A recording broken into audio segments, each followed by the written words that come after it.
Uh,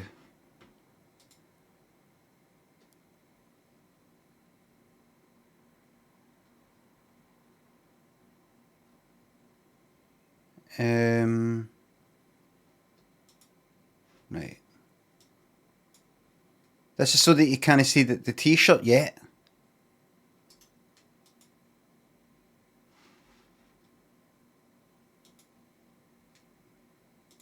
Hold on a second. If I just do that, then do that, then do that, and then do that, and then that there. I did that, and then that, and then that.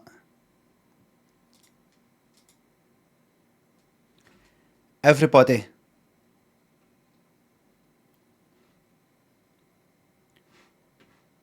And then if I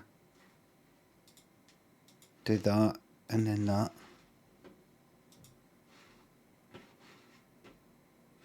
No. Aye. Then minimise that, and then do that. I can reveal that the t-shirt, alright, so 72% of the channel points think it's going to be the 808 t-shirt. 15% of the channel points say blue Vans, 14% say white Converse. Well, I can reveal to you that the t-shirt that I'm wearing is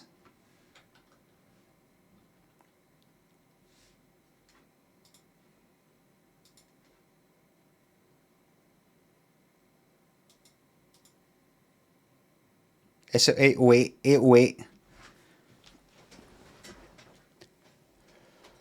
Oh.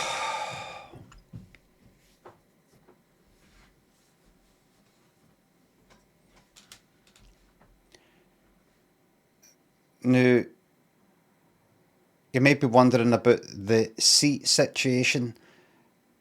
Before I came back here the day streaming, I thought I cannot stand another day of this seat with a cushion on it. This is the same seat. A cushion that I sit on so that I don't get piles, that then puts me up higher in this seat that's already got a low back. So then I've got less of a back, and then have to put a big fucking pillow behind me so that I don't fall back, and then another one, fidgeting about, sorting it out, fidgeting about. So,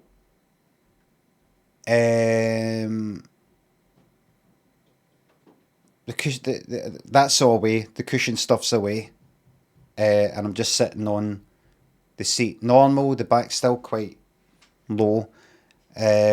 So I'm going to get sore shoulders and a sore ass, but I would rather that. I've got to get a new seat. I've just got to double check. It's a lot of money. It's a hell of a lot of money. I've got to double check, triple check, and quadruple check, because I don't want what's his name? Buyer's remorse. I don't want buyer's remorse. Ocular, Wheels, Goss the Goose, thanks to subs and new Prime sub. Mac, Teddy, Massive Sam, Dr. Rock, Esmes, and Hi There It's D, thanks for the subs. Little, Zookies, Brian's, Zombie, Scott, thanks for subs, and £20 sterling.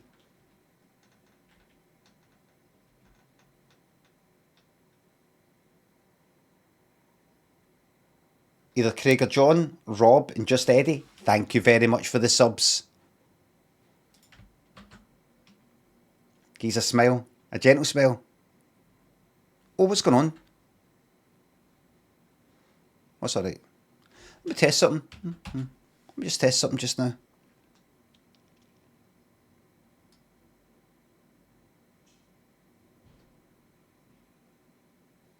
Just got to test something.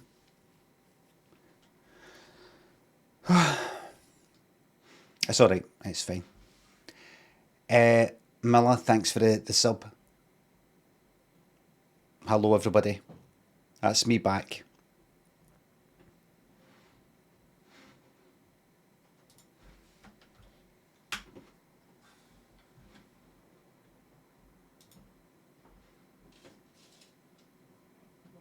That's me back now. That's me back. Hexana thinks it's up. Off the top of your head, best 90s album, please.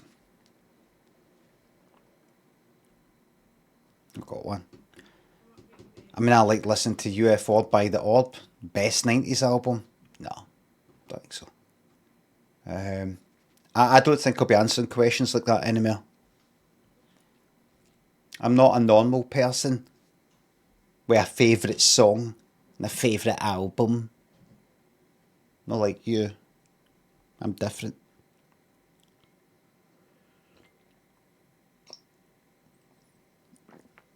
Why is that cold? It's so cold, but it's I thought it'd be hotter.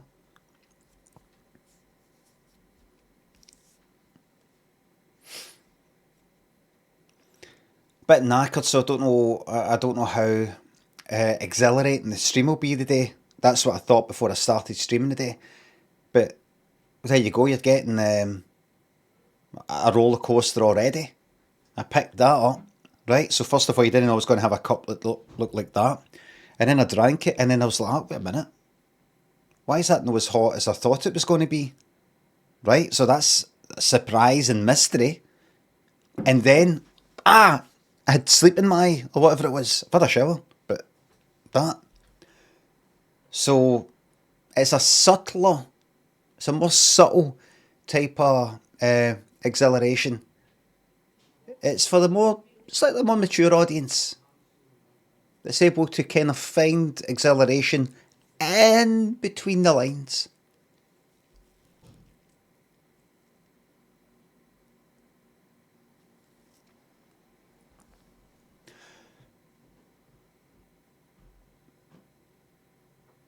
Thanks for subs, thanks for the sub.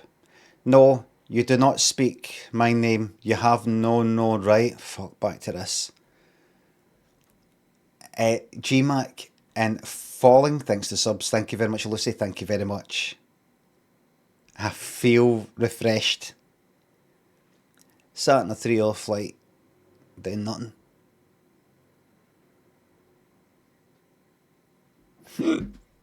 Andrew thinks the sub.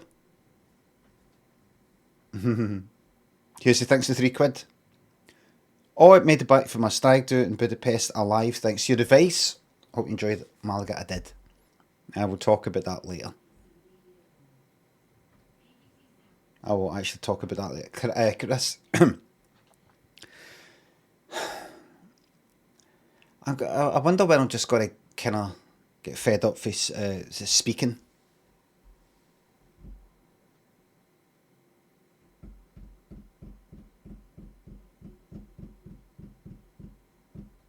In general.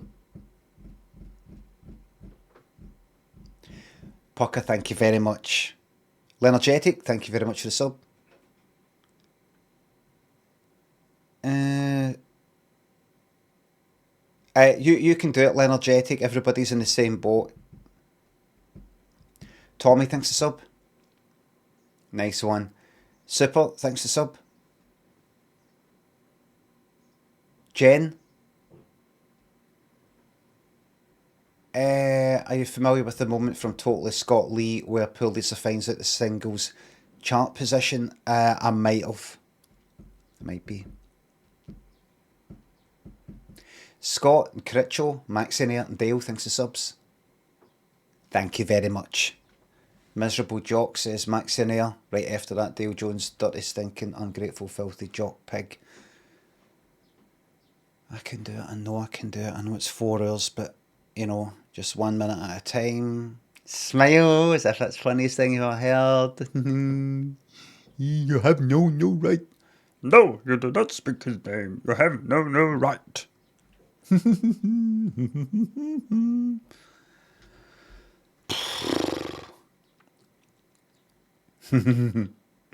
Oh! Sound effects. I've got to put one. Fortunately, nobody has been.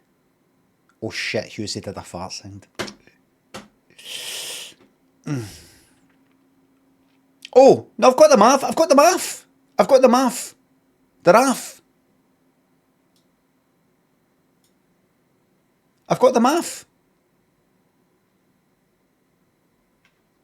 Tactical, where's my week refund? The holiday is included in the sub. Alex and Lucky Baby, Pudding Otter, Tech, Ike, Kaj, thank you very much for the subs. The flight didn't land until something like midnight last night. And actually, Malaga time, 1:15. So, I thought I'll brave it. Halivert, thanks to sub. Captain Radical, thank you very much.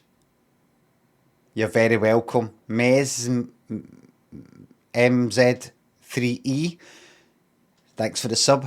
I'm really not in the mood for these fucking usernames that you can't bastard and fucking read out. I'm sick of them.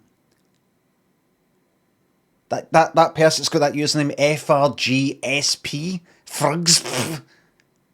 Maybe Frogspawn, and just fucking type it. How many people got the fucking username Frogspawn? Or they like a 4 instead of an A, you know, something like that. Fuck. Haven't they go like that? Haven't they kind of like shorten it all? Brr. Thanks for the sub. To 24. Thanks for the sub. Printing plan. Thanks for the sub.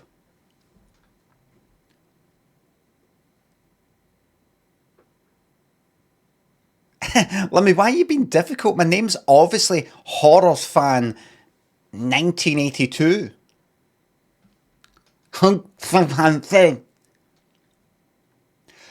Colin and Rug, Thrill Hughes, thanks for the subs. Bane in the Neck, thanks for the sub. Freaky Trunks, thanks for the sub. These are all fine. These are all fine. I'll give you an example. Putting on a Lucky Baby, Alex, Fig, Critchell, Scott, Jen, Boots of Tommy.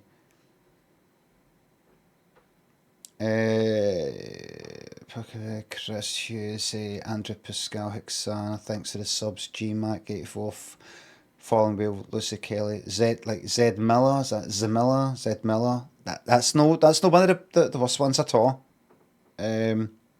I'm telling you, I've no hallucinated. They're real.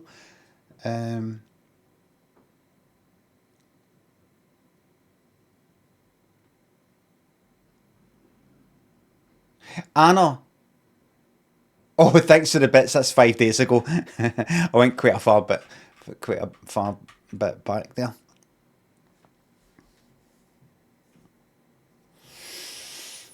Copiating Porter, Jessel, and Magnus, thank you very much for the subs, the gift subs, thank you very much. Listen, let me just tell you, the next time I see one that's hard to read, I'll... Huge thanks to sub. I'll point it out.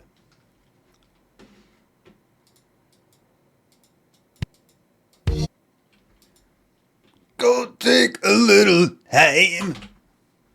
Oh, and then today's one there is not available. Oh, wait.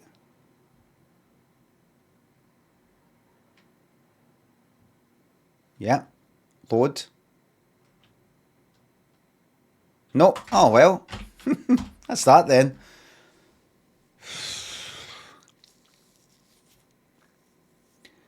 Solastalgic and M's, thanks for the subs. It's been horrible here without you. Well, that's me back now. We're going to have such a great time. Wheel bets.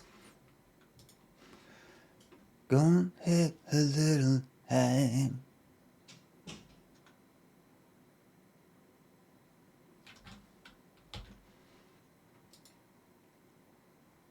The life-changing magic of wearing smart glasses.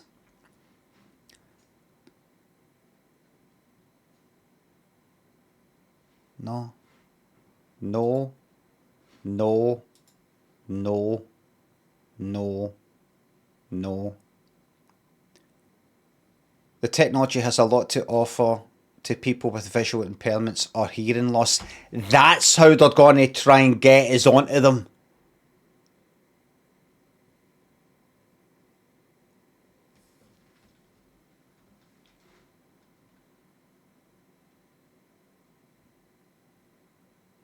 Imagine you've got your wee Wayne, your wee toddler, with you in a wee swing park. There's a guy standing there. He's wearing a pair of specs, appears to be where he's Wayne, maybe somewhere. And he's wearing a pair of them. With a wee camera there, recording everything that he looks at.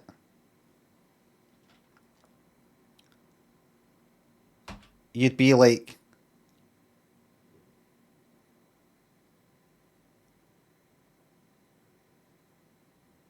take them off, mate.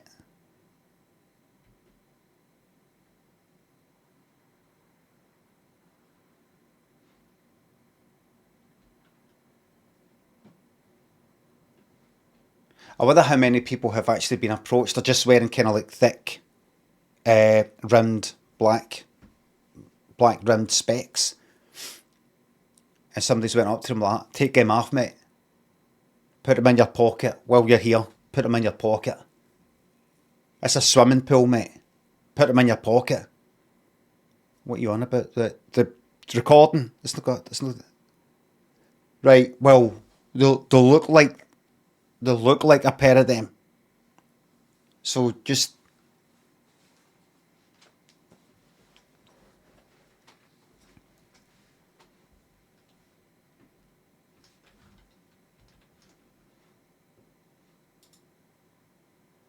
I know what you're trying to do, mate.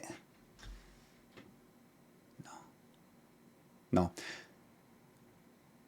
They should have a big red, like, see right up here, a big red light all the way across the top, like you get in some motors. They've got kind of fancy brake lights. Big fucking Knight Rider style. When they're recording.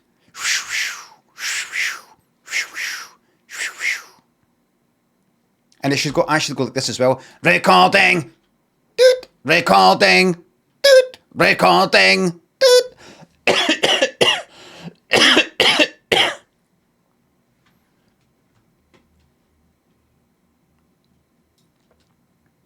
I'd say that's a fair way of dealing with it, fair way to balance it out.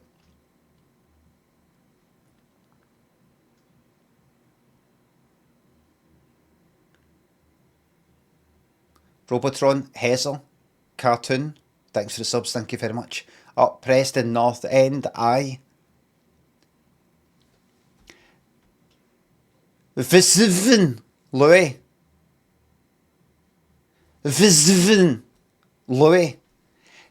VSVN_Louis. Visivin, Louis.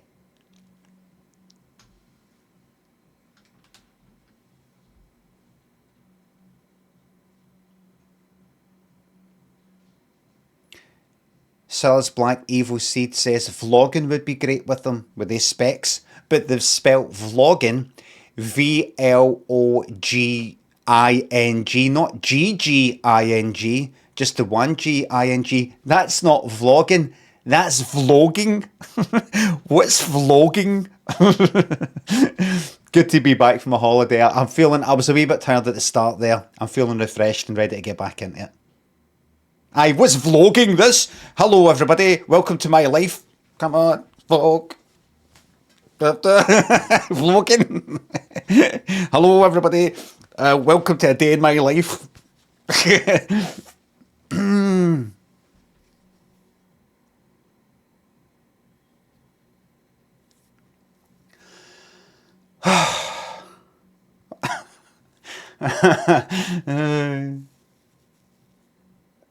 Fozzie, Bill Hader's second wife, thanks for subs, and 1,000 bits. Hezer, Robotron, Cartoon Zombie, thanks again, thank you very much. Cardog. 17 months of not knowing what's going on. Canoe Face, thank you very much.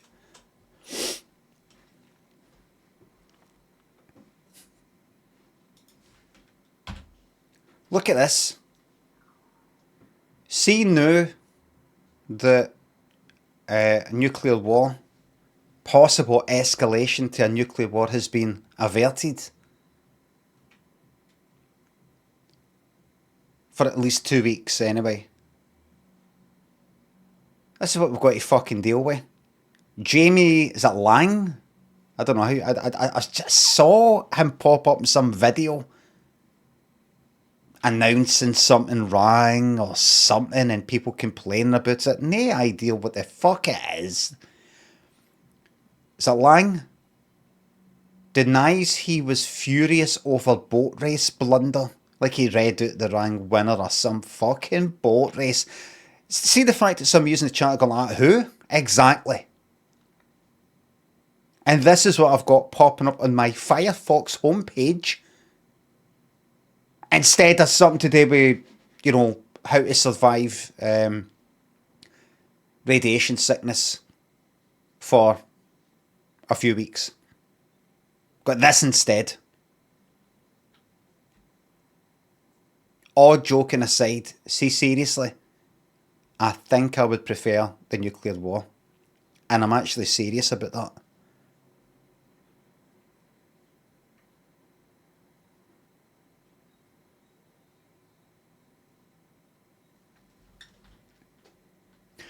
How I manage my money. Manager on £3,300 a month who aims to retire by 50. He has no chance.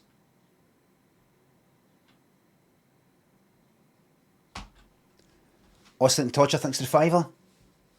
Tanned and refreshed. Neil thinks the sub. We love you, Bobby, we do.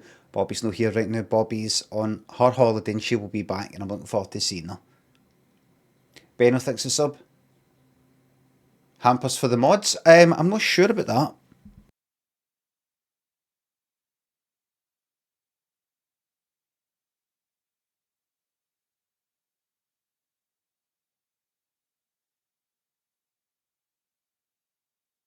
That's a thing I've got to do to sort of lock out the evil spirits.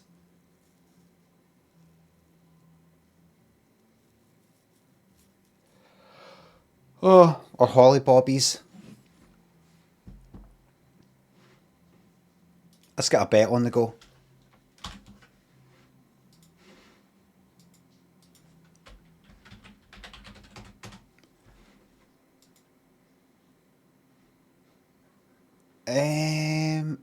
So I have to do that there and then click on that there. What will it be? You have 30 seconds starting for now. Danny Wab, thank you very much. Homepage URL is just plain white, says when. Right.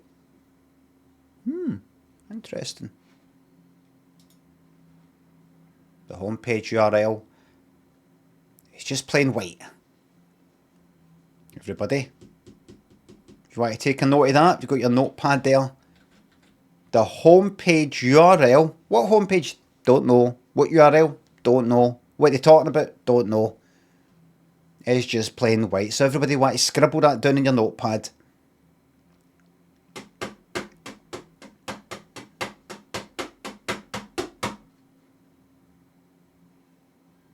Meant for teams, I'm sure.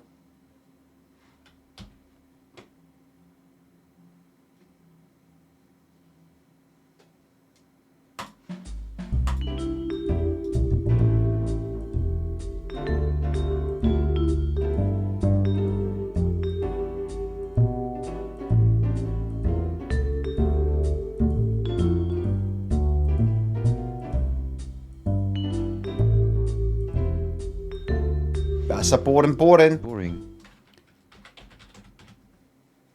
That's a boring there. We're just going to do 3 of these. That's 1, right?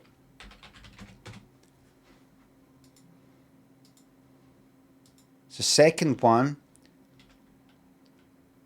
Danny Allison Wab, thanks again. Super Camus, thanks to sub. Hope you had a restful break and you're ready for a new 100-hour RPG or Scylla. What I'm doing for the day, right now, I'm also streaming to YouTube. It's not something I'm going to be making a big habit of because it is restrictive. Can't play any music and things like that. I'm streaming a normal stream to YouTube that is, it's not a vertical thing with just the fucking cam and the mic only. Obviously YouTube can't participate in these bets and things like that. So I just thought I'd do it for one day to help promote my Clips channel, Clips of Limmy. My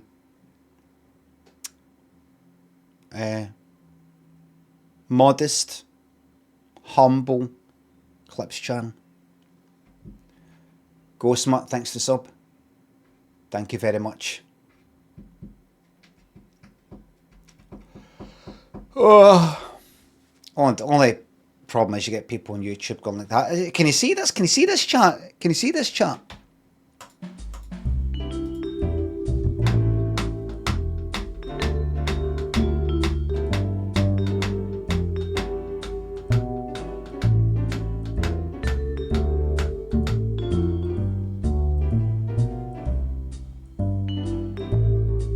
Nope. Boring. Or yes. That's another boring. And the third and final one is on.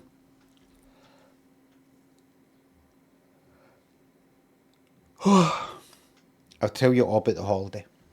Chip Thompson's, thanks to sub. Rambo's, thank you very much.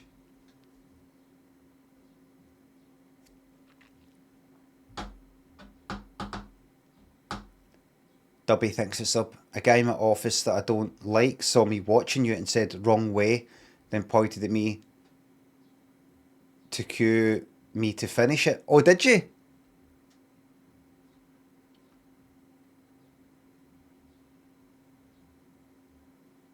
Well, there you go. That's you got something in common now, and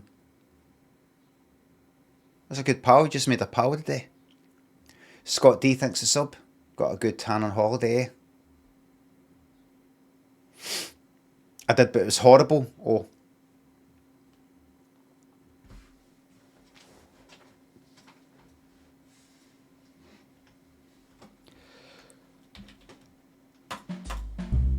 Oh God. Gotta be on and off fucking day.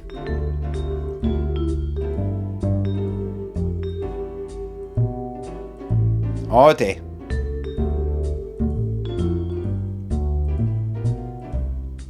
There you go. Boring. That's a thrill seeker boring. Boring thrill seeker. 20% of the channel points for bet on that.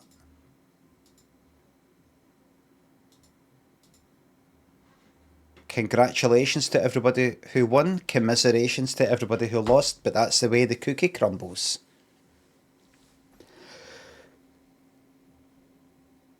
Enjoy your VIP, mate. Lob Toast, enjoy your VIP, mate. Can barely see. I can't see. I can barely see the screen.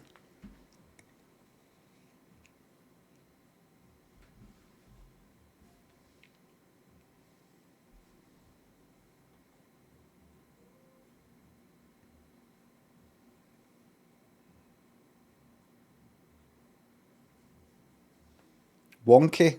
Nah, specs don't sit right on my head.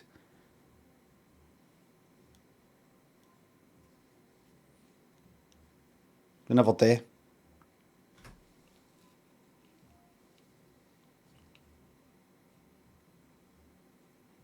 So it is.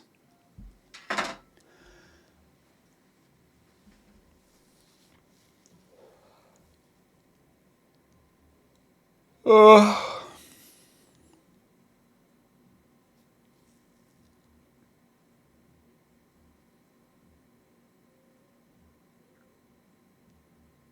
stop recording? Oh, aye. It's like them, isn't it? No, it's no, mate. It's no. That isn't it? Get your nose broke. Echo Thump. Thanks a sub. I did have a nice holiday, thanks. Scott, thanks for the bits. How many bits to get the yawn to stop? I'll try to no yawn for the next hour. It's 10 o'clock.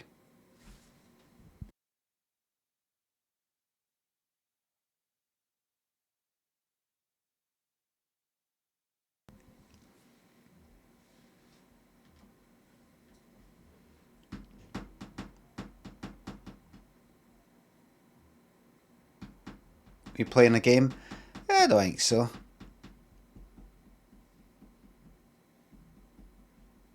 Uptown Life Ring, thanks for the bits. Glad you're back, mate. They've all been talking. Let them talk. So I went to Tropical, thanks for the new Prime sub. I went to Malaga.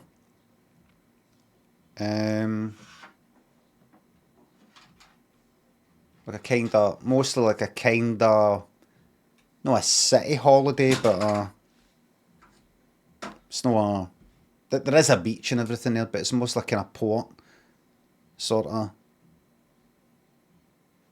place with lots of wee streets and all that, and a big cathedral and that kind of thing. Did you go up the Alcazaba? I don't know how you say that, but no.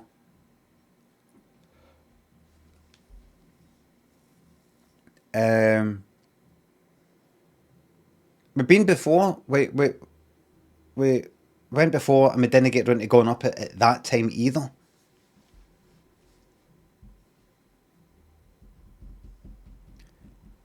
So we just sort of ate and drank, kicked about, had a wander.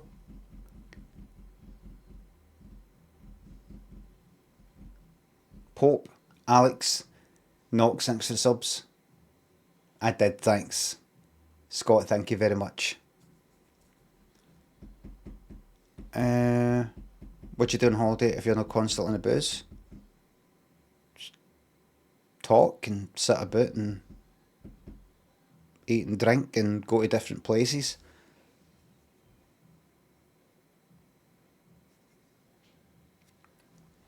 Went to this, there was a games museum thing there, basically a kind of games shop type of thing, but it's got like 4 floors. It's not really basically a game shop, it is mainly a like a museum thing. They've done a thing. It's like a whole 4 floors or something. That was good. Mind you, I did notice that I was looking at some of the old stuff.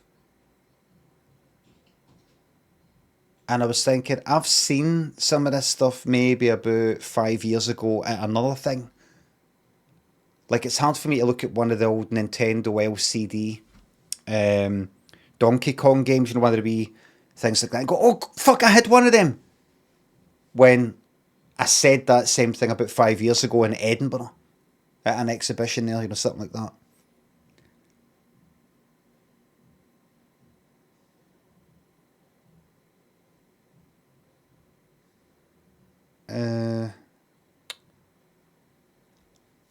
It's got different games all through. They had Pong, and then they had like Elden Ring, and they had like everything in between, that kind of thing.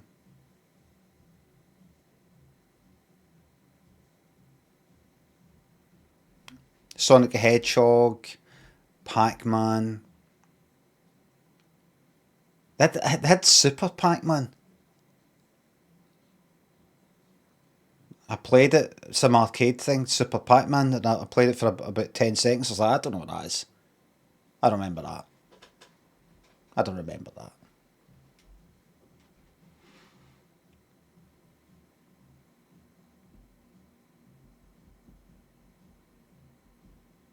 Firefox F7. They had they basically had all the old stuff. They had then some old home computers, as in Commodore 64, that kind of thing. Couldn't get my hands on the Commodore 64. Quite a few of the things were behind like cases, like the Spectrum and all the rest of it. Would like to have been able to touch them and all that, but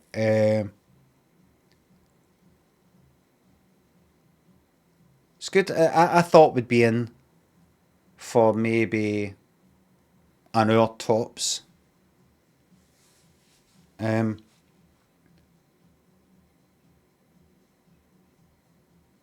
Ended up being 2.5 hours.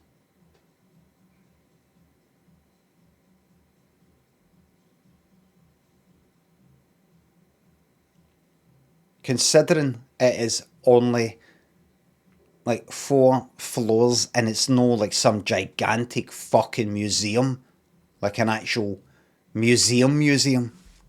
That's quite a long time. Sailor and 4-4 Stew, Snuggler, Raccoon thanks the subs. Can you pretend? Never mind.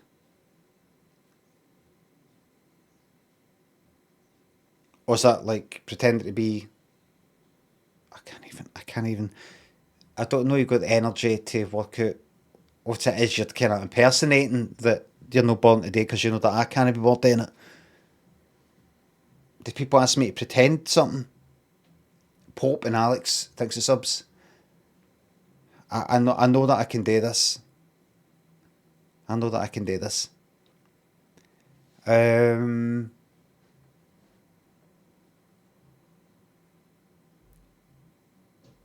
a Vectrex. Couple of Vectrexes.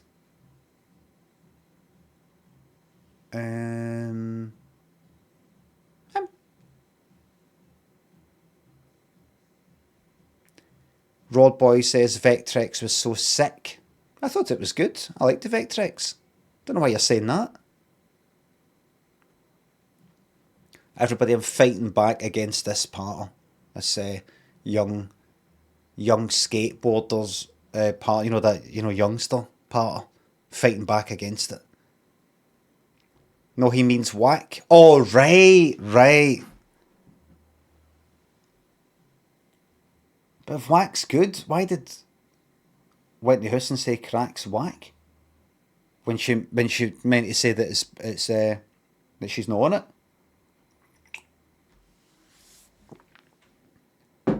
If whack's good, if whack's bad, then what's out of whack? What's out of whack? That the opposite of whack?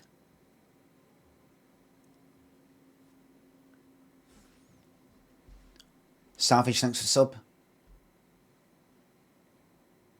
There's an easy name and an easy message for you. Savage Cooper, thank you very much for the sub. Savage Cooper, producer. Savage Cooper, a producer. But you know what I'm talking about.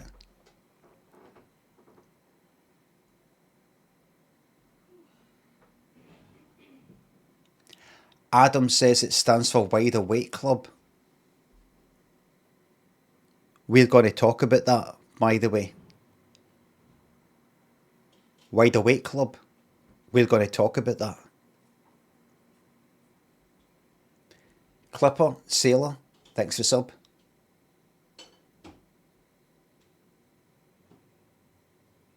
Remind me to talk about that. So is the stream nearly finished? No. 40 minutes in. Only just under 3.5 hours to go.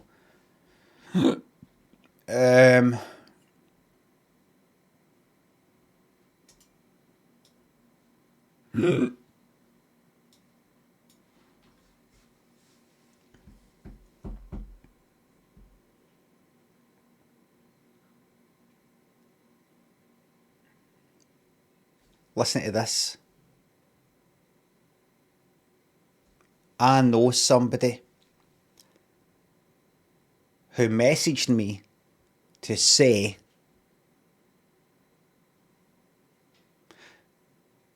do you remember Wiggy from the Hitman and Her? I said yes. And I replied saying, do you remember Ghostbuster for the Hitman and Her? But they weren't just doing some nostalgic sort of thing. Do you remember this? Do you remember that? Now, do any of yous remember Wiggy for the Hitman and Her? No, no, no, no, no, vaguely, no, no, no, no, no, no, no. But I do.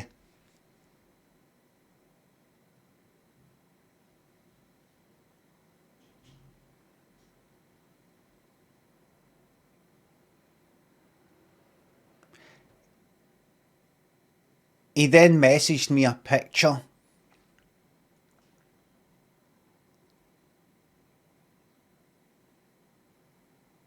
of his wife standing next to Wiggy just the night before, getting a picture with him in the Stand Comedy Club in Glasgow. I think it was Glasgow. Might have been Edinburgh one. I don't know. I think it was Glasgow.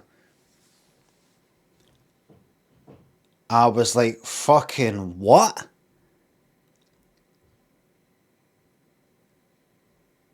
He said the compere was just sort of, asking people, oh, who are you? What's your name? Where are you from? And what is it you do? That kind of thing. Some guy went like that. Aye, my name's whatever. I think his name's Clive, I'm not sure. My name's whatever. And at some point mentioned that it used to be on the Hitman and Her. And it was revealed that it was Wiggy. And so the person that I know, they went up and got a fucking 40 and talking to him after it. He's apparently he's moved up here. I went like that, no fucking way. And he said to me, he messaged me back saying, that's exactly the fucking reaction that I've been looking for. I've been telling everybody about this and nobody gives a fuck.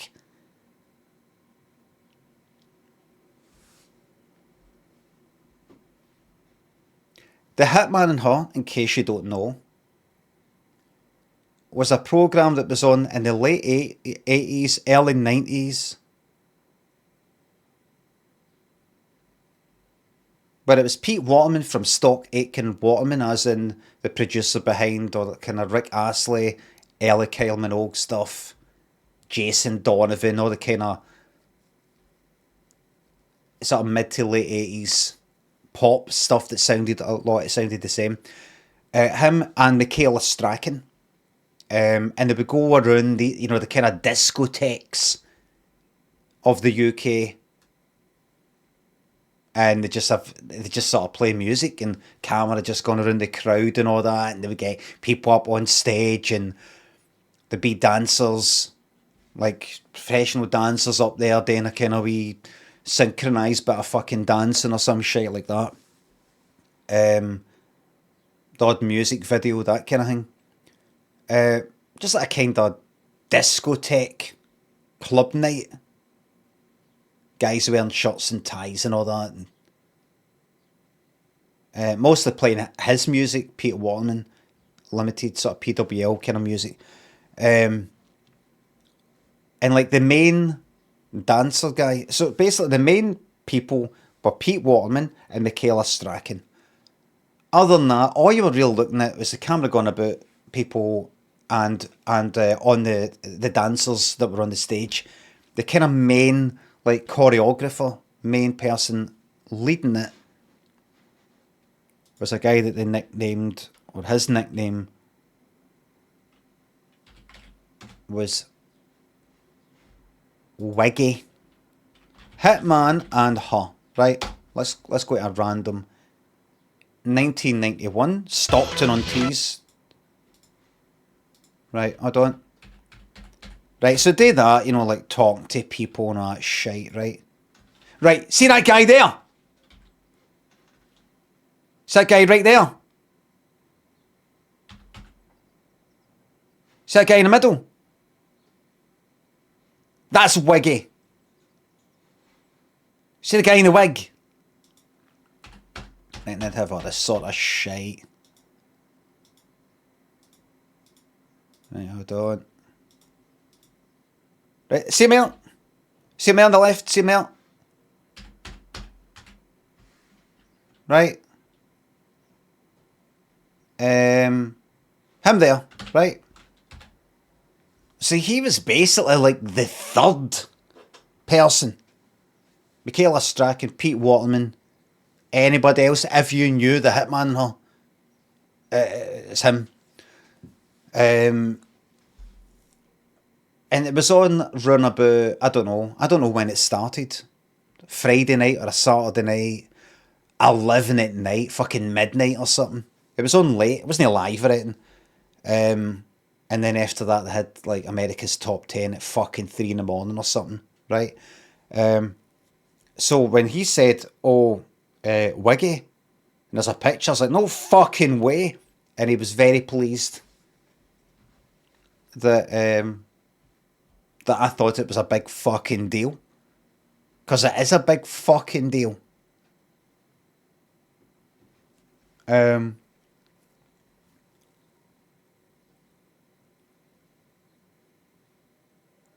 So I was like, so I'm now practically pals with Pete Waterman or Michaela Strachan.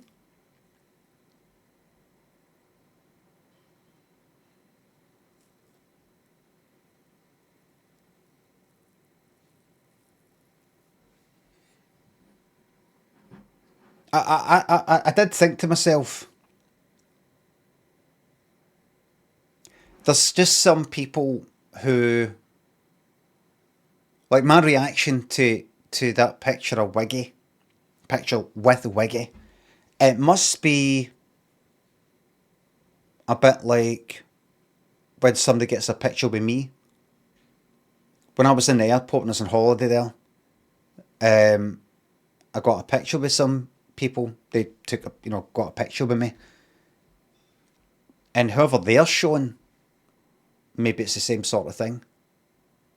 Most people are. Who?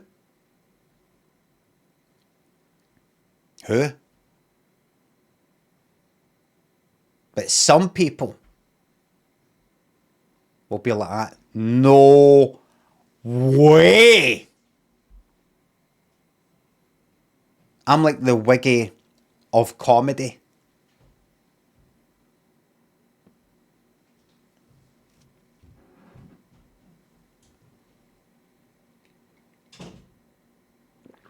Oh, haha, Wiggy.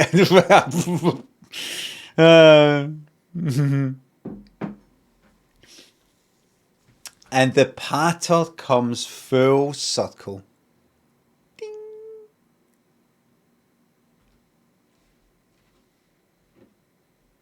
Pipdig, you arsehole. Thanks for subs. Thank you very much. 2 months of this, Taja's pish and loving it. Glad to hear it. Tempo and Kaseji, thanks for subs. Woke up and he didn't drop the big one. Nothing's ever going to happen. He's not got the guts. We Angie, Rebecca, Plate, thanks for subs. I heard the Hitman and Her theme playing in the office the other day. Someone had it as a ringtone. They're a Barnsley FC fan and they play the song every home game. Really? It's called... It's either called Time Rider by Cocoon or it's Cocoon by Time Rider. I've never quite known. I'm gonna go with the song's called Time Rider.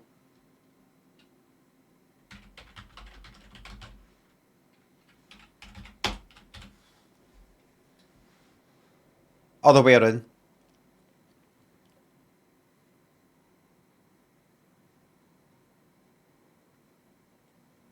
Cocoon by Time Rider. Da, da, da, da, da, da, da, da, da, da.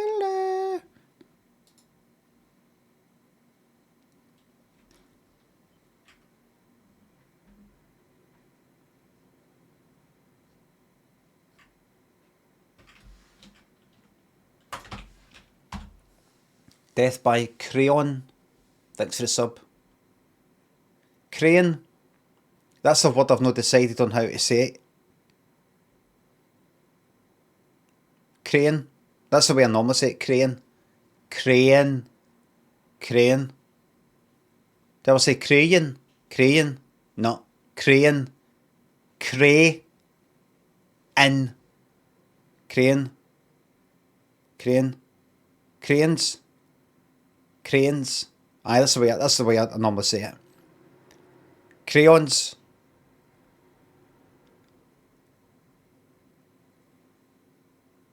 Using crayons? No. Crayon. Crayon. I've decided.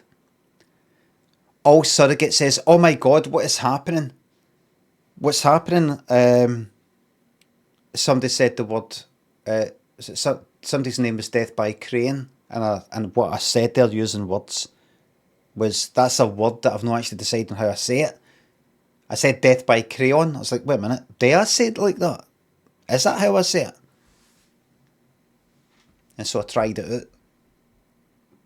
Don't be scared. I know that what's been going on in the news, these are scary, unpredictable times, but don't worry, everything's fine. I was just in a plane yesterday.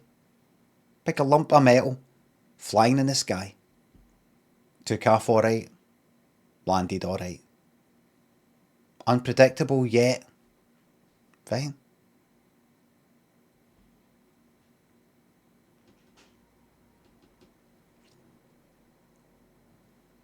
Just trying out different ways of saying the word crayon. That's all. Cheese Beano, thanks to sub. Delved into the archives the other week to avoid Death Stranding 2 spoilers. Spent a week watching you pig maxing on Ranch Simulator. Best week of my life, all glad to hear it. Chris and Edward, whoops, thanks to subs. You're a crayon. Ranch Simulator. That's right, I killed some pigs in that. Remind me to talk about Roxy and Malaga. Dirty Mullet, thanks for the bits. Thanks for brightening up my sad little life.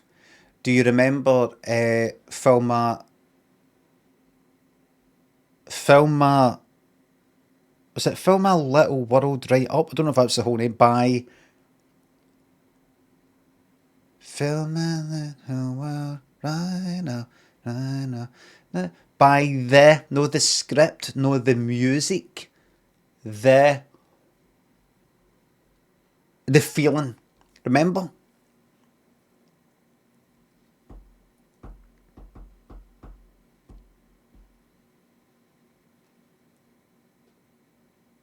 The bassist married Sophie Ellis Bextor.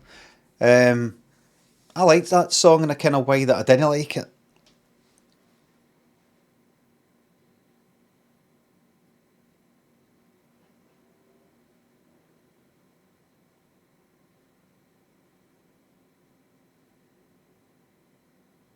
I remember they were at Rock Ness, I think. They were at Rock Ness, so were Daft Punk. And who else was there? What's them, wasn't it? Aye, Chemical Brothers and what's that band?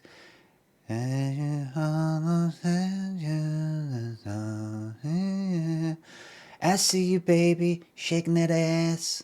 Shaking that ass. What are they called again? Thingy.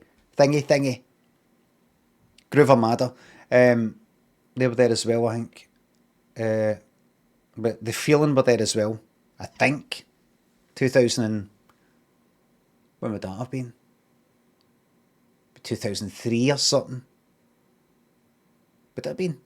Would it have been after I stopped drinking? Possibly 2007 then, actually.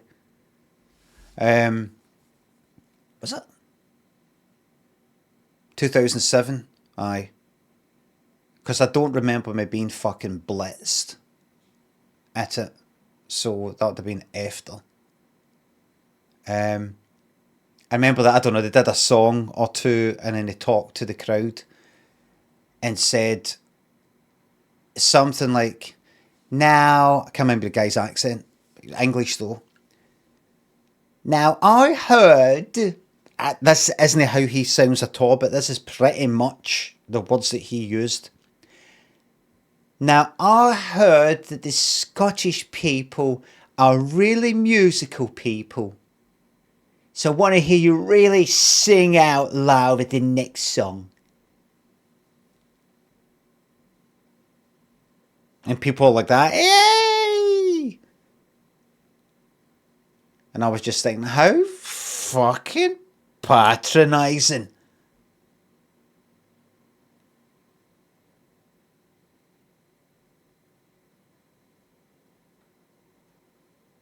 I heard that the English are dead musical. Doesn't quite work, but...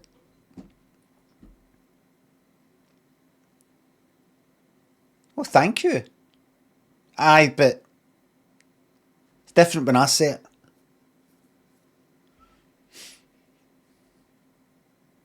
Nothing you can explain to somebody. What's your problem with him saying that? That's really nice what you said. That fucking fuck off.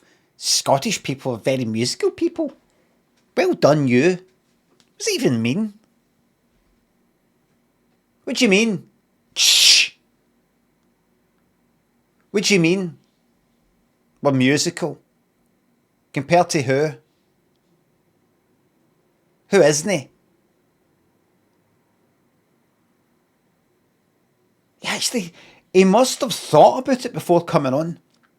Thinking, I'm going to go out, so play a couple of numbers and I'm going to talk to the crowd. Thinking about saying something like, good to be here in Scotland. Now, I've heard that you Scottish people, the Scots are very musical.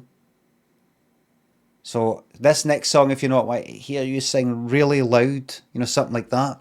I think that'd be really nice just to, you know, make them feel good about themselves and, you know,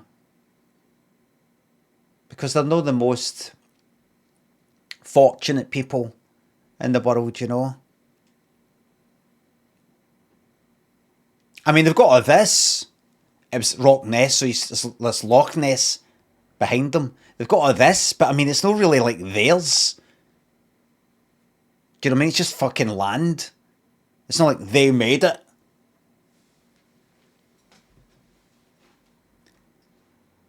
Really musical people.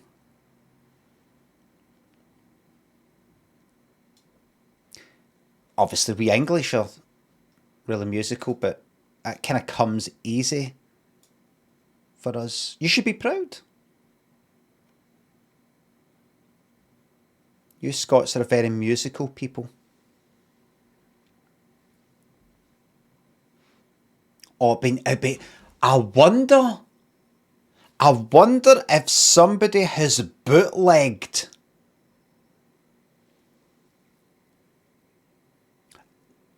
the Feelings 2007 set at Rock Ness so I could hear that.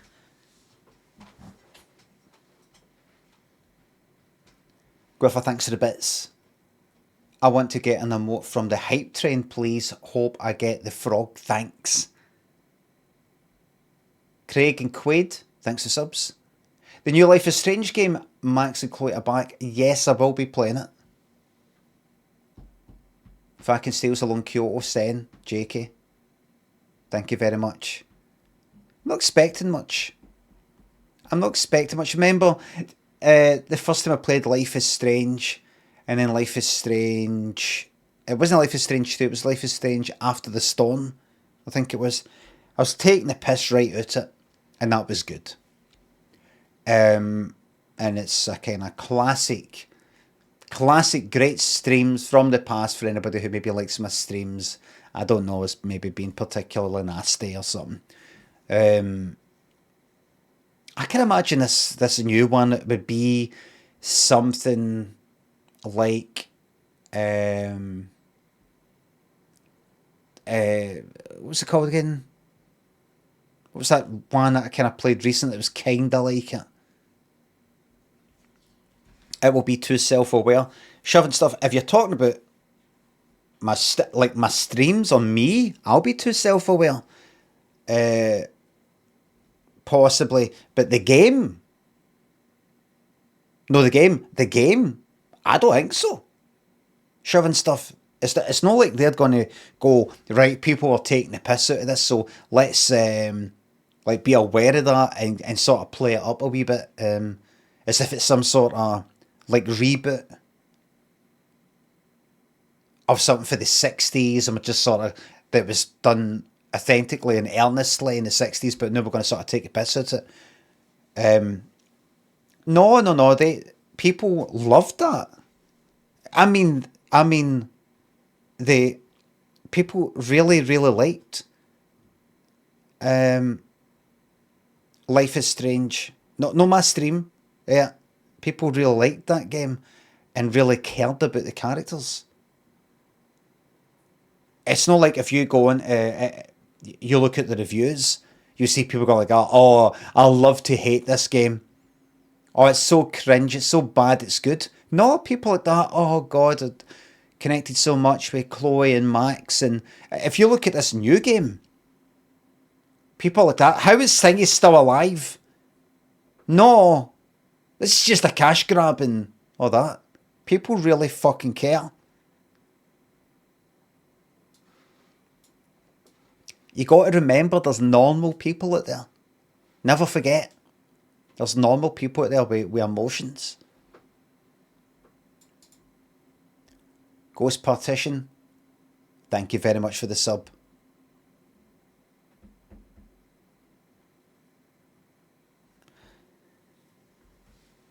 Everybody, you have joined me on a special day.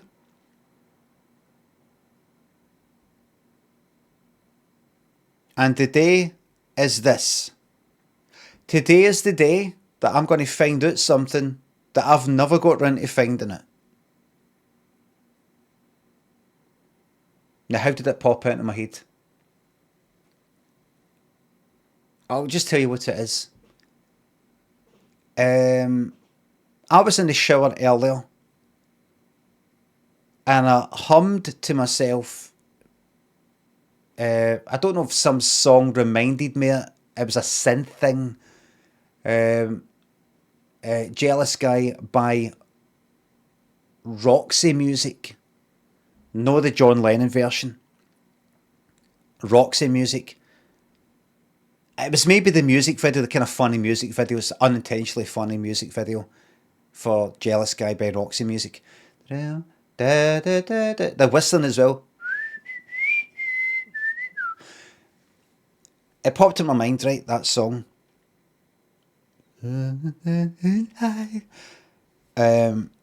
Roxy Music. I also then thought about the word Roxy and how the Hitman and Her would occasionally visit clubs around the UK, and you'd get like the Roxy in Stoke-on-Trent, right? Roxy Music, and you get like discotheques called the Roxy. What the fuck does Roxy mean anyway?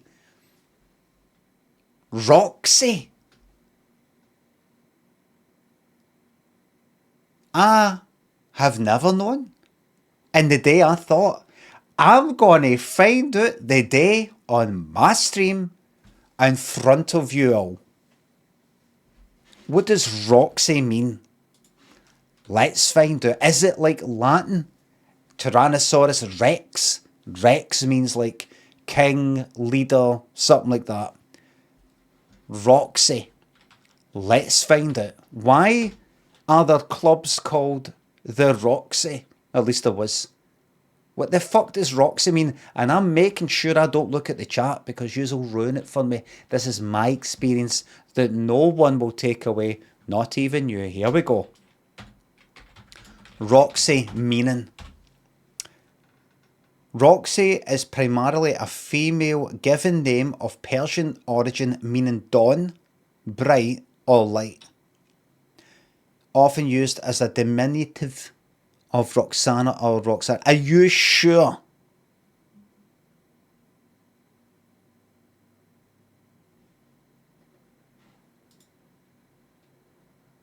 Also a kind of drug sort of thing at Roxy for Roxy code. Right, that's not what I want though. That's what it could mean. That's what Roxy music, that might be that.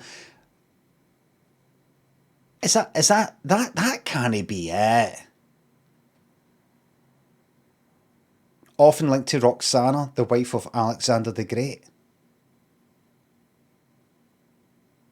Roxy is an energetic name often chosen for its bright meaning and modern feel. I'm no happy with this. I'm not convinced.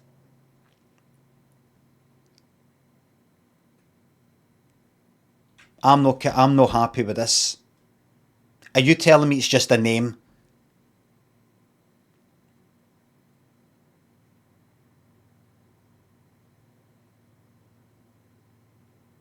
It's just a name. A Persian, the shortening of a Persian name, or Rox itself, which can mean dawn, star, light.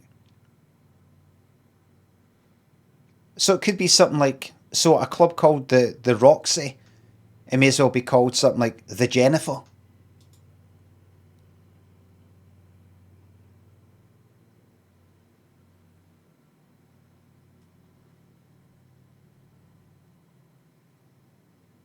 Use Roxy music as a reference, right? Roxy music. Is that to do with a nickname for drugs?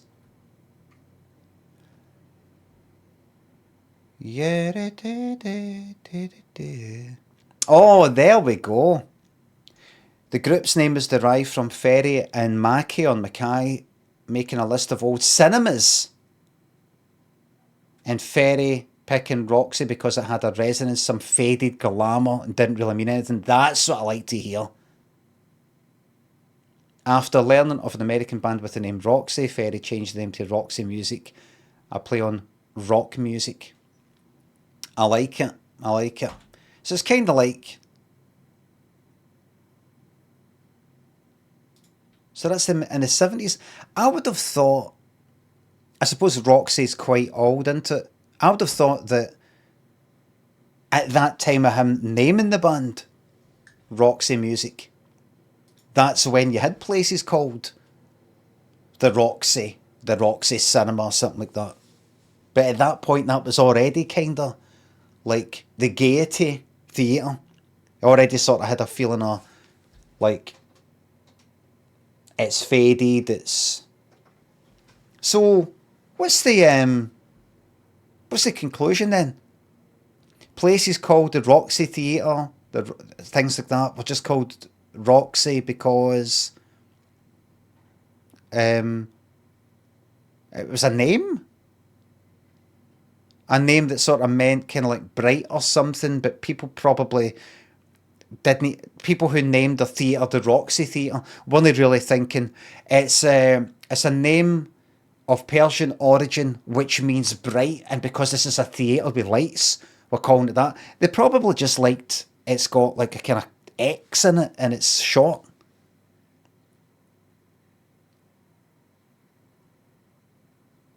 A bit like when Blockbuster was called Ritz. What the fuck does Ritz mean?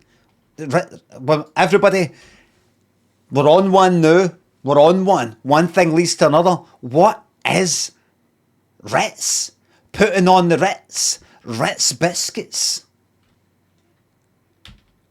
Oh, let's really splash out and we'll have our 50th party at the Ritz in London. What does Ritz mean? Ritz meaning North American English, ostentatious luxury and glamour. I'm afraid you're gonna have to tell me why.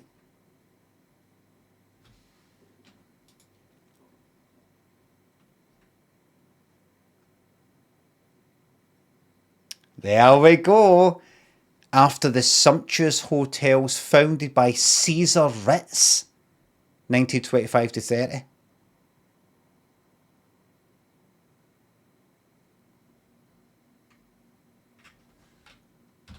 We've got an actual name.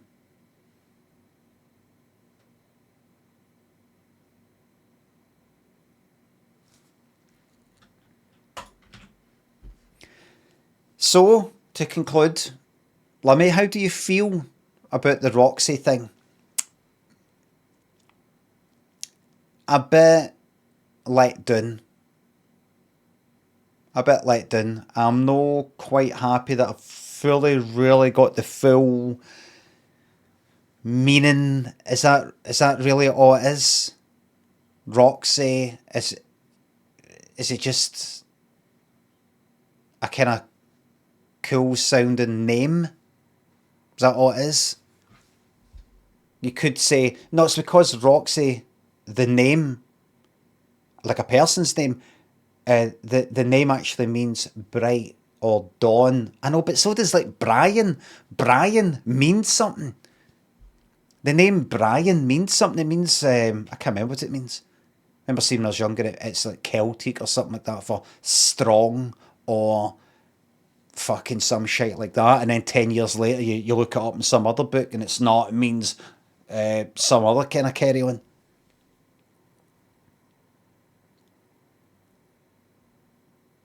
So it's not really to do with the meaning of the name because I think it's just because it sounds good. That's it. Is that it?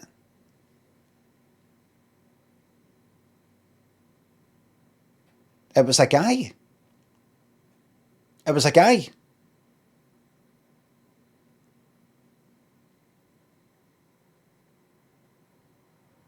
It's in a place. It was a guy. Well, where is it? Why? Where's the description? Where is that? How am I not seeing that? Right. Roxy Theatre. Is it a Ritz sort of thing?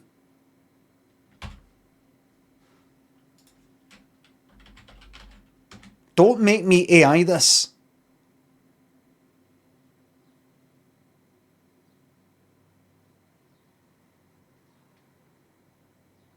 Don't make me. Right. The original iconic... Well, it's done now. Automatic. I didn't click on anything.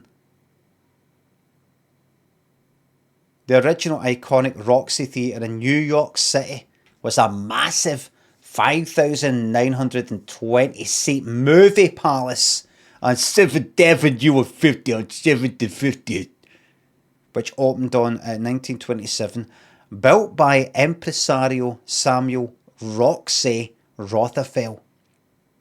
We will come back to why he was called that. I don't think simply Rothafel was enough to say Roxy. It was the largest cinema in the world at the time and set the standard for lavish film presentations before its demolition in 1960. Aye, not the tallest. That would be Glasgow.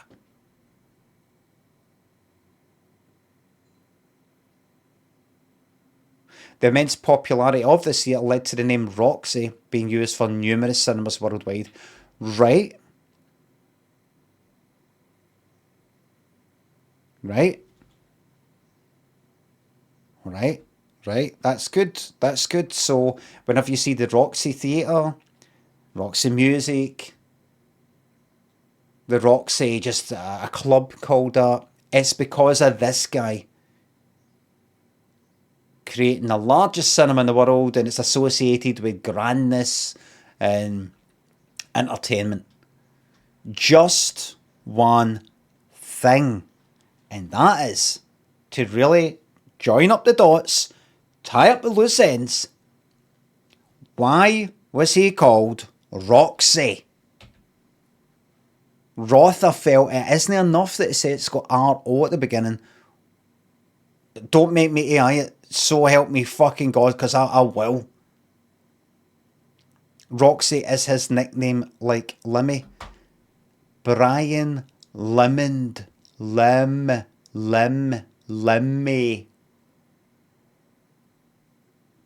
Samuel Rothafel. Rothafel. Roth. I know. Roxy. Should be Rothy. It's like call me Lexi.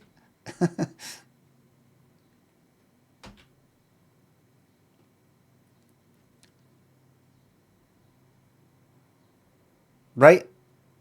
I'm absolutely gonna go to hell for this. Wait a minute. Maybe we can find it. Maybe I don't need to AI it fully. Rocks.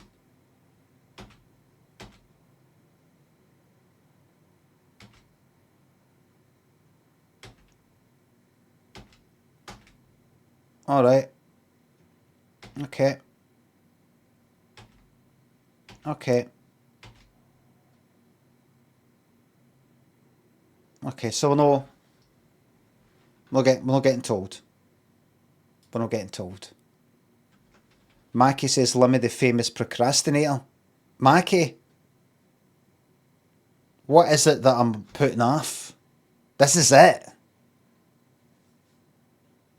This is what I do, mate. Do you think I'm going to move on to like Fortnite?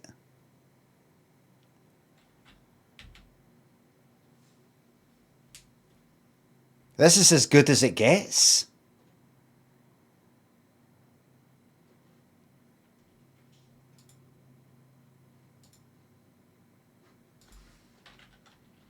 Why called Roxy?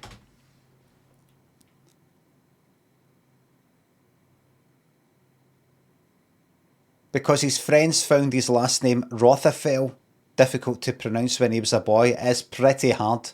Rothafel. That's I don't believe that.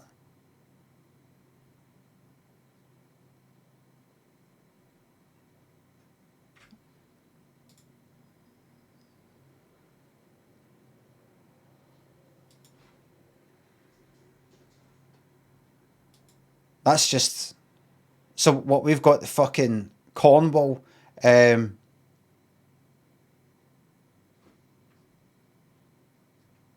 What is this? Wait a minute, is AI getting the fucking answer for one person's comment on Facebook?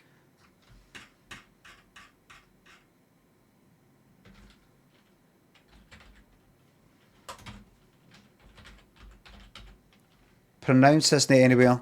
It's not in this, is it? I mean, there's no way AI is reading this fucking paper. I mean, it might be, but I doubt it. I just a wee loose end I need tied up, everybody.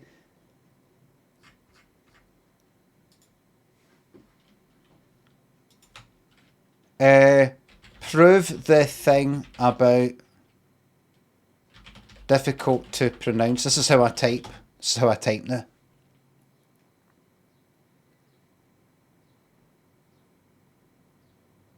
It wasn't just about his last name being hard to say.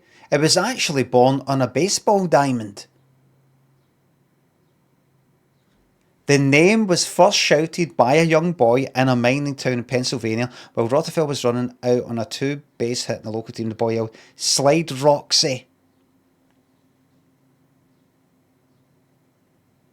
Rothafel, originally spelled Rothafel, meaning red apple. But it isn't. Hold on. But it isn't. But it isn't.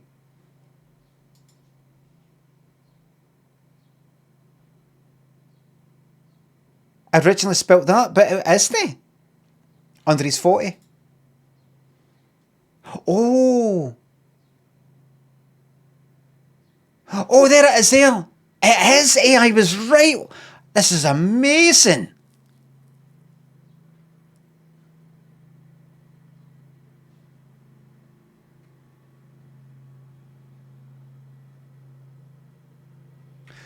Right. So, in order for me to absolutely be sure that that actually happened, that even that story is right, never mind if the story's true, but I didn't see that typed anywhere. The name Roxy, the nickname Roxy, given to the Rothapel, can't remember, was just some boy shouting it out as maybe a way to give somebody a nickname. Like one way to give somebody a nickname is you take the first syllable for their name and you just they are Y at the end, kinda. Limmy,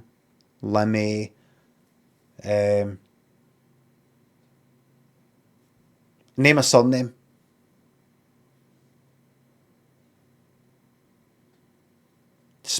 Smithy. Is Smithy gone? Robinson. Is Robsy gone? It's just a different way of going. No, this is how you make a nickname for that name. X. Or instead of Rothafel, you might go, here, Rotho, Rothzy, here, Rozo. Put a kind of X sound or Z sound in. Are we happy with that? Are we happy? Are we happy with that? Chink, go with that. Alright. Do I think it was worth the time that I dedicated this much of my stream dedicated to that? Do I think it was worth it, considering this is my career?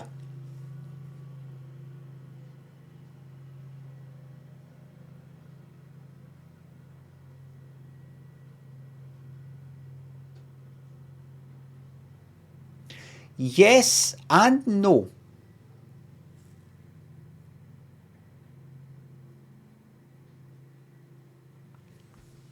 No man left behind.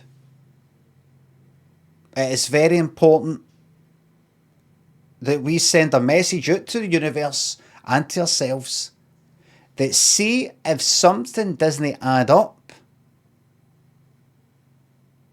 if there's a missing bit of information, we're going to put our efforts into finding out what the fuck it's all about.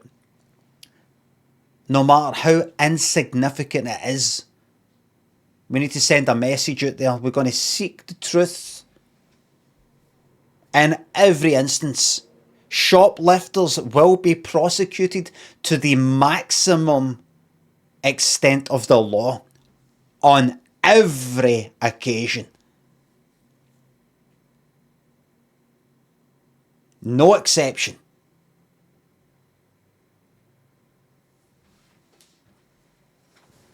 Or at least we're going to reach a decision to not pursue it any further.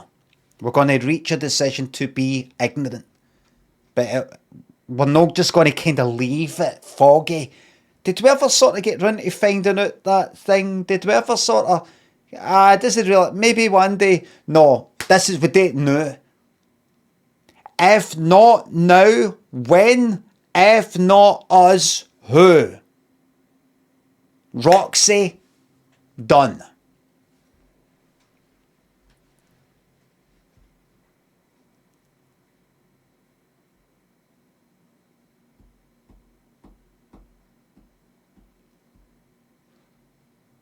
It's the pursuit of knowledge. It's not the knowledge itself, it's the pursuit of knowledge that keeps us in the game. Soul Power, Rush, thanks to subs. Glad you loved my stream. Chris up, thanks to sub. Something for wee Boxy the cat. I maybe it's like if you've got a cat called Bobby, you might call Bobsy, Bobalina. You know, just sort of take some of the syllables and sort of chuck them about and mix them with other things. That's maybe how Bob Meister 5000. Bobby Meister. Bobster. Figwat and MCon Kowalski and Shroomazon, thanks to subs. Looking forward to paying pennies in this chat so I can watch my favourite award-winning Scottish streamer. I think I can speak for us in saying that your contribution to accelerating peace in the Middle East. You're very welcome. You're very welcome. Yupty and Yarny, David something else, Ghost Partition. Thanks again. I actually thought this with the whole Trump thing and the Iran thing, and you've got, you know, the deadline and the bombing and what it could escalate to. I did actually start to think to myself, I don't know if you know, but I did tweet Donald Trump the other week, saying the world is laughing at you. Iran, Russia, Europe. I can't remember what I said next, but something along the lines of, there's one way to wipe the smile off their faces or something like that, launch the nukes, but you only did that because you haven't got the balls. Call yourself a man? You're a real choke artist. Because he's called people a choke artist in the past. I thought, use his words against him. And because I thought, it is possible to bring about the end of the world with a well-timed, well-written tweet to him. It's like the film Inception. If you can just put an idea into his fucking mind, you could bring about the end of the whole thing. Forget about plotting and planning for years about how to like put a bomb somewhere or how to fly this into that and, you know, some shit like that. The big one. And all it takes is if you could put the right fucking, assemble the right words in the right order at the right time where he's looking at fucking Twitter, which I suppose he doesn't really look at that much anymore, but while he's sitting on the toilet, feeling vulnerable or something like that, and you say something like that, that could just take root, and he could just get it in his mind, I need to be the one that ends all this, because at the end of the day, I'm finished anyway. You know, something. So I said that, and then all this stuff kind of happened. I mean, it didn't. It's not like I said that there was nothing going on at that time, and then this happened. It was because of the Iran thing. But as it was edging closer, like last night, I thought, here, imagine it all kicked off and I was fucking responsible in some way. Like, or imagine people at least held me responsible.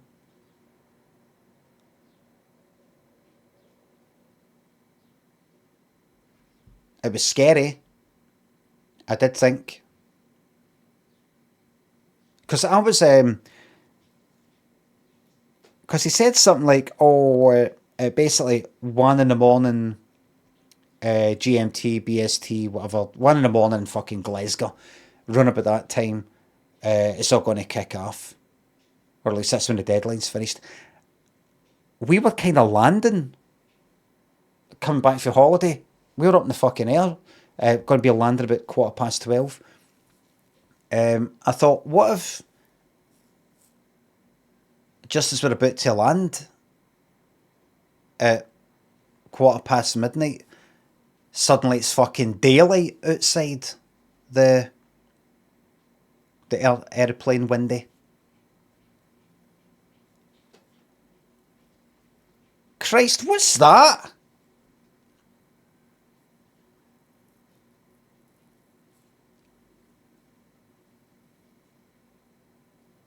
I could be held partially responsible, but the good thing is there'll be nobody left to hold me responsible. Or at least they'd have bigger problems than try to find me.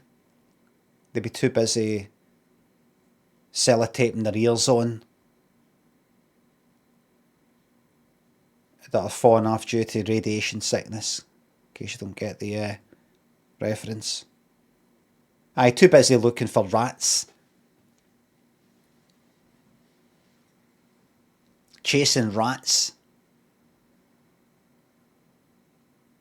Turning around kids. Aye, they'd be too busy eating their wains.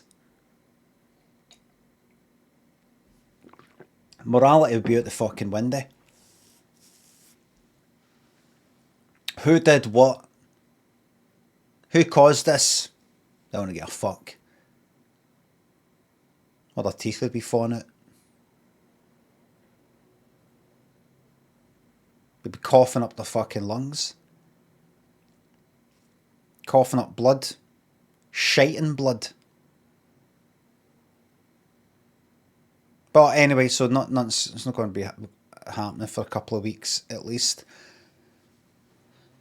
Remember, by the way, could I just say anybody who's worried about these things, a nuclear, global sort of thing is not as bad as what you think.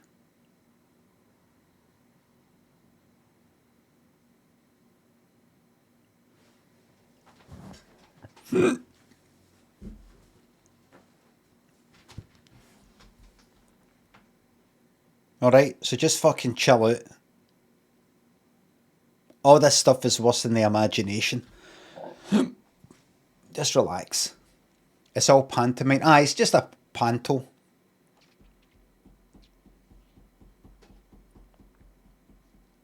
What's the worst that can happen? You die. You're going to die anyway. Do you know what I mean? Conji. Spoggers, thanks for the subs. Thank you very much. Watson, Grebo, Monk, thanks for the subs. My late dad based his look and personality on Compo from The Last of the Summer Wine. His two mates had no idea about it. He used to call my best mate's mum ratbag.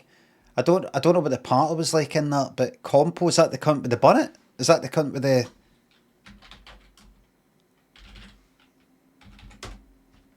Aye, him.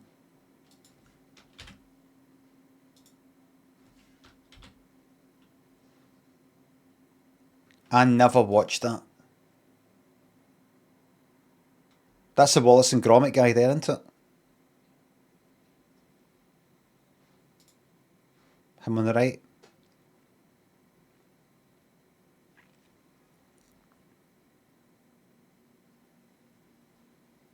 I never watched that. I remember her. Nora Batty. I don't know what the fuck that was about. I never watched it. I just knew the theme tune, and at the time thought, why the fuck would anybody watch this? Was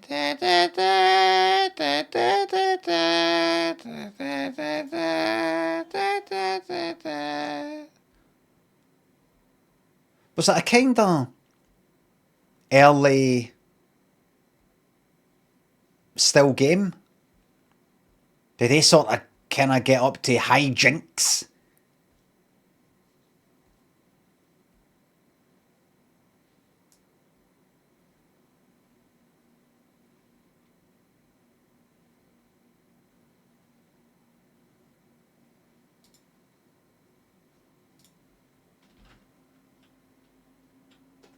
That was any good. Woodley, thanks for sub. I'm going to miss this sub message being read out with all 6 of these ads. Remember, Prime subs at no extra cost. That's right, everybody. Exclamation mark Prime for your instructions on how to go about that. Dr. Awkward, thanks for sub. I wasn't going to do the stream there, so I was just going to lie in bed and sleep. But I thought, no. Shariel, thanks for the new Prime sub. Thank you very much. 40 towers.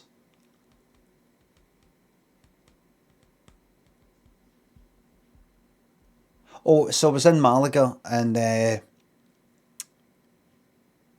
had this Easter thing on the go.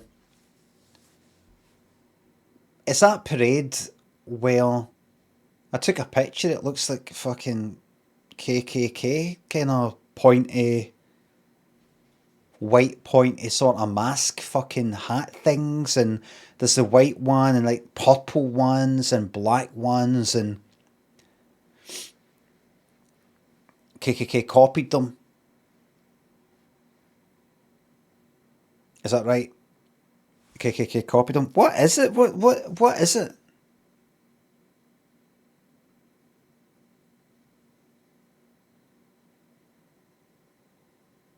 Don't give credit to KKK. And I'm just saying it looks like it. The main thing in my mind when I see a white mask kind of pointy fucking hat is that one that's more known globally, if you know what I mean. What is it? Who came up with the idea of a kind of pointy hat and the mask?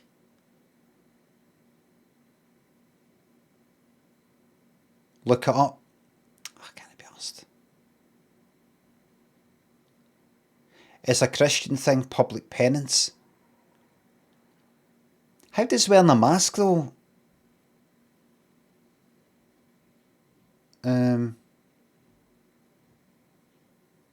But I like the look at all the different colours. No, I like all Christian, particularly kind of Catholic. What do you call it? Rituals and ceremonies and imagery and stuff like that. It's got a kind of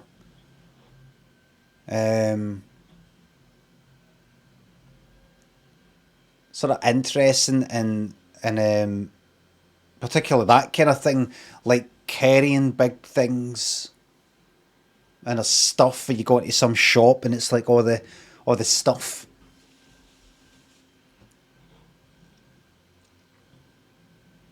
Wi-Fi says idolatry, you mean? You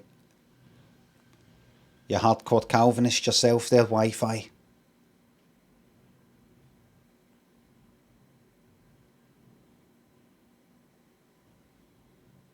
You disagree?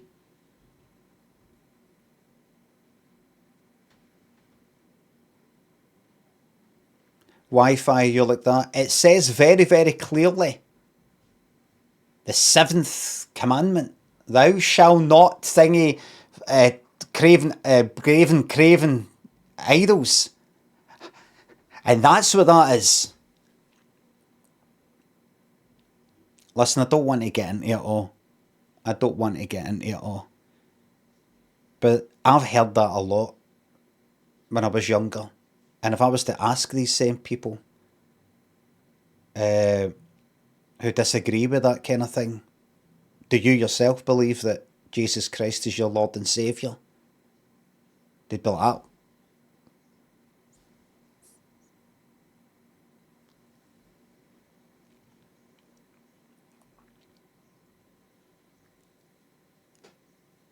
Philip Bosch says Jesus was a false prophet. Listen, I don't want to get into it here, right? I don't want to get into it here. Look, I don't believe in any of it. But I find it interesting.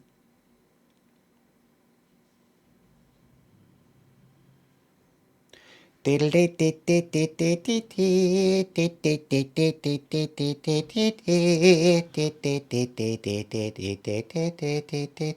the Jesus game on. I don't think there's much else to it. Really. Anyway, that's Easter done. Ralph's and Ronky thinks of subs.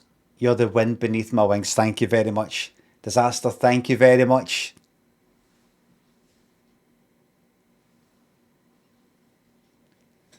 Stu thinks of sub.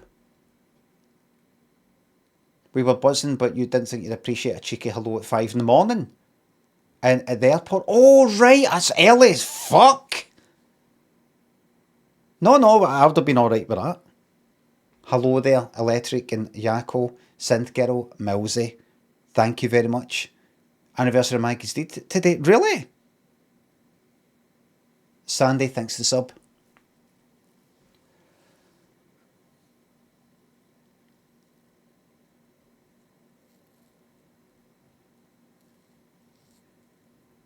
It's interesting.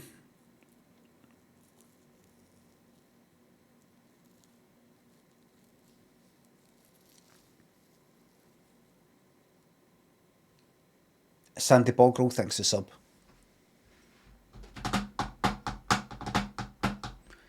Cloudheart says, genuinely did not know you stream. Kudos. Thank you very much. How long have I been streaming for, do you think? Let's check it out. Let's go to Twitch. Just Twitch by itself. Let's see. Let's have a look. Videos. Recent highlights and uploads. 16 years ago. There are clips from 16 years ago on this very platform. Albeit, well, actually, just in TV. 16. Look at that. 4th of April. 2010. Oh, you can actually see that pop up, but it's saying it.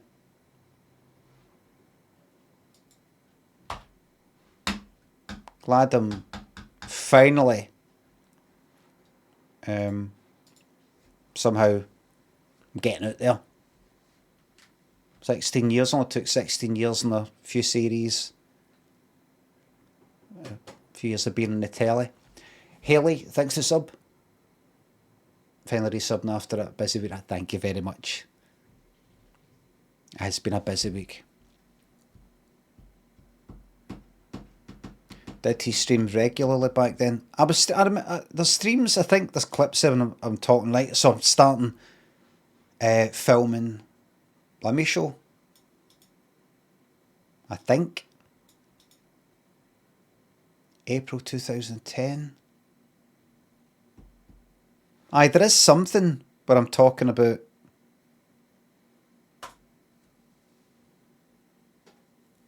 run about the start of Limmy show, I think.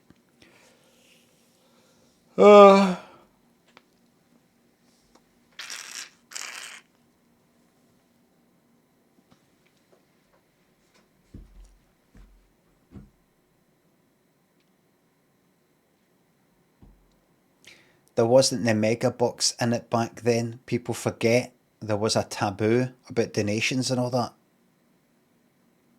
Was there?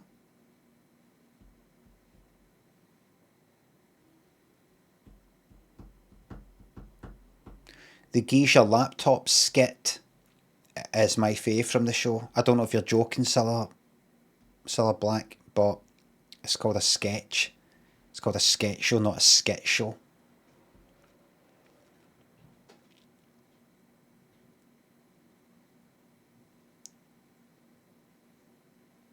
You know what? I don't need to do this anymore, actually. I'm away. Bye for now. No! It's not. Okay. Bye. Alright, right, listen, I've decided to come back. But, none of that. Thanks.